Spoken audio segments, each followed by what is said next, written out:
మహానాడు అయితే హైబ్రిడ్ మోడల్‌లో రెండో రోజు స్టార్ట్ అయిపోయింది. ప్రస్తుతం మనతో పాటు హోమ్ మినిస్టర్ అనిత ఉన్నారు. ఆవిడతో మాట్లాడదాం. అనిత గారు, హైబ్రిడ్ మోడల్‌లో మహానాడు రెండో రోజు స్టార్ట్ అయింది. ఎలా అనిపిస్తుంది?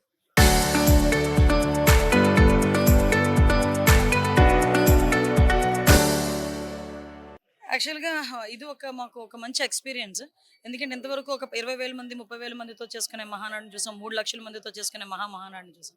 కానీ సుమారు 8,00,000 మంది ప్రత్యక్షంగా, పరోక్షంగా ఈరోజు మహానాడులో వీక్షించడమే కాదు, వాళ్ళందరూ కూడా పాలు పంచుకొని మహానాడు తాలూకా వైభోగాన్ని, అదేవిధంగా మహానాడు మహాజాతరని కూడా గ్రామాన తెలియజెప్పే విధంగా ఈరోజు మహానాడు ఉండడం అనేది నిజంగా చెప్పాలంటే ఒక మంచి ఎక్స్‌పీరియన్స్ మా అందరికీ కూడా.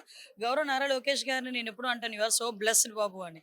కానీ నిజంగా బ్లెస్డ్. ఎందుకంటే వర్కింగ్ ప్రెసిడెంట్ అయిన తర్వాత నేను ఎక్కడో కొంచెం ఆలోచించా. అయ్యో!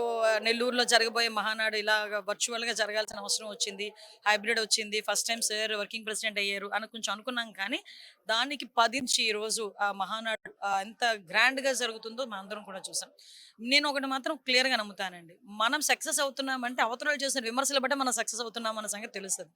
మేము సక్సెస్ అయ్యాము మహానాడులో అన్నది నిన్న వైసీపీ పార్టీ వాళ్ళు కూర్చొని చేస్తున్న విమర్శలను బట్టి మేము సక్సెస్ అయ్యామన్నది అయితే మాకు తెలుసు. నారా లోకేష్ గారు 33% రిజర్వేషన్ ఇచ్చిన తర్వాత వైసీపీ వాళ్ళైతే మీ మీద ఆరోపిస్తున్నారు. కేంద్రం ఆల్రెడీ 33% ఫైనల్ చేసిద్దని మీరు కావాలని ఇచ్చారు. బోగస్ రిజర్వేషన్ అంటారు. దీన్నేమంటారు? నువ్వెందుకు ఇవ్వకూడదు? ఇన్ని రోజులు నువ్వేం చేసావు? అంటే ఒకటి అసలు ఆ మాట మాట్లాడే అర్హత కూడా అతనికి లేదు. ఈరోజు సొంత చెల్లిని, తల్లిని రోడ్డు మీద పడేసి, సొంత చెల్లికి, తల్లికి ఇవ్వాల్సిన ఆస్తి కూడా ఇవ్వకుండా, ఈరోజు మహిళా రిజర్వేషన్ బిల్లు గురించి నువ్వెందుకు మాట్లాడాలి? అసలు నీకేంటి సంబంధం? ఫస్ట్ థింగ్ ఒక క్వెషన్.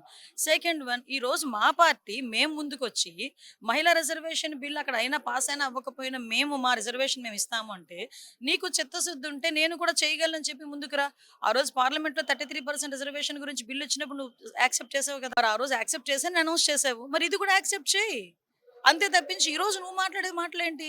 నేను ఒకటే అంటున్నా, ముందు ఇవన్నీ పక్కన పెట్టి ముందు నీ చెల్లికి ఇవ్వాల్సిన వాటా ఇచ్చే పాపం. అలో లక్ష్మణ నేడుస్తుంది ఆ పిల్ల. నీ గురించి పాటుపడింది. నీ గురించి రోడ్డు మీద నడిచింది. ఈరోజు రాజకీయంగా ఎదుగుతోంది. ఒక అన్నదమ్ముడిగా నీ బాధ్యత అమ్మాయికి మీ తండ్రి గారు ఇచ్చిన ఆస్తిని అమ్మాయికి ఇచ్చేసాయి.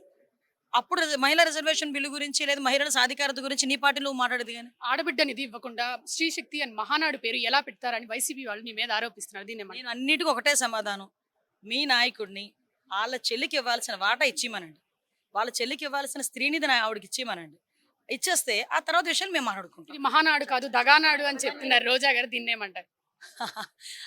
లాస్ట్ ఇదే మహానాడు వేదికగా చంద్రబాబు నాయుడు గారిని పొగిడిన రోజులు ఒక్కసారి ఆవిడ గుర్తు తెచ్చుకోవాలి. ఒకటి. ఇంకొకటి ఏంటంటే ఇదే మహానాడు వేదికగా ఆవిడ మాట్లాడిన మాటలు కూడా ఒకసారి గుర్తు తెచ్చుకోవాలి. ఫస్ట్ ఆఫ్ ఆల్ అలాంటి ఆవిడ గురించి ఈ టైంలో మాట్లాడడం అవసరమా? అంటే విలువలు లేని వాళ్ళ గురించి విలువ ఉన్న చోట నేను మాట్లాడడం మంచిది కాదు. Thank you. సో చూశారు కదా, మహానాడు కార్యక్రమం రెండో రోజు అయితే అంగరంగ వైభవంగా హైబ్రిడ్ మోడల్లో చేస్తున్నారు. కెమెరామెన్ గిరస్తో అథా మొహమ్మద్, ఆర్టీవీ విజయవాడ.